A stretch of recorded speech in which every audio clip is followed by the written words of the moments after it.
Now let's go to the world's highest paid film critic. David met up with Roger Ebert at this year's Cannes Film Festival, where they discussed the role of the critic. So what does it take to be a critic? And I might say that Roger is a Pulitzer Prize-winning critic, the only Pulitzer Prize-winning critic. What does it take to be a critic? In my case, the way I started being a critic was just good luck. I went to work for the Chicago Sun-Times right out of college as a feature writer.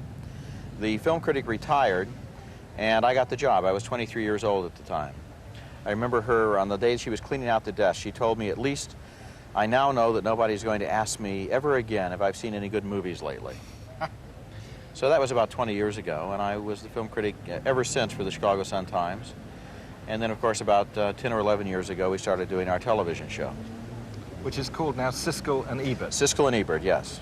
For you, I know this is a ridiculous question that people ask critics all the time, but what is it? I mean, is it a personal reaction to a film for you? It is, indeed. I think as a journalist, I'm writing a daily review. I'm not an academic, I'm not a scholar, and I'm essentially a newspaper man who's turning out reviews on a daily basis, based more or less upon immediate impressions. Now, of course, I've seen a lot of movies, and I even teach a film class, but essentially, my reviews are based not on theory, but on emotion.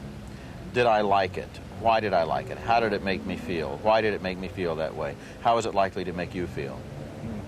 So emotion is really the most important, whether it actually gets to I think so. You know, the movies are not an academic or literal medium. They're a medium of emotion anyway. Yeah. Why do we go to the movies in the first place? Unless we are a very serious French film critic who is here to study the cinema.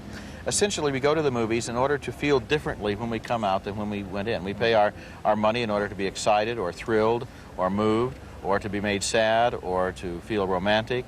And the movies are a mood-changing device. Essentially, they're very escapist. And so that most of the time when we go to the movies, what we're really hoping is that we will be given some experience to enlarge or entertain us. So do you go to a movie hoping you'll like it first? I mean, yes. Yeah. Yes, I want to like a movie. Yeah, me too. And I hope that I'll like a movie. And I think that if I have a failing as a critic, it's possibly that I'm not hard enough on movies. I mean, people tell me the same thing. People say, well, I went to see that movie you like so much, and I didn't like it at all. And, yeah. You know. But I think it's better to be on the generous side than the hard side, don't you? I mean, well, everybody, I think, has to begin with their own personality and with their own orientation. There are people who are disposed to not like movies, and I'm not one of them. How influential do you think you are? We're probably fairly influential. I myself write not only for the Chicago Sun-Times, but also the New York Post and about 102 other newspapers in America, plus the television show. I don't believe that we can really have a material effect on the box office, but I think we can inspire people to see a movie that if we sound enthusiastic enough about it, and we can probably hurt the prospects of a film that isn't as good as it should be. We can't make or break a film, but we can probably influence it in some way. Do you think some critics have too much power?